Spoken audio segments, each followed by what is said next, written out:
Hey, what's up guys? So in this video we will see how to clone apps on the Poco F6. Now to do that, just open the settings app on your smartphone. Now from here just scroll down and tap on apps. Now from here just tap on dual apps and tap on create. Now just enable the toggle for the apps which you want to create a clone of, just like that. Now just wait for a few seconds for your smartphone to create a clone of the app which you have selected. Just like that.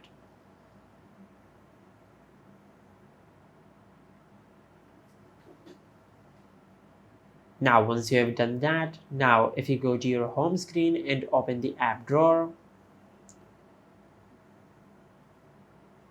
you will find the apps which we have created a clone of.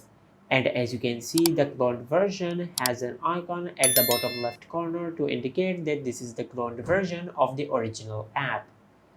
And this is how you can clone apps on the Poco F6. If you found this video helpful, please like the video and subscribe to our channel and hit the bell icon to get notified when we upload a new video.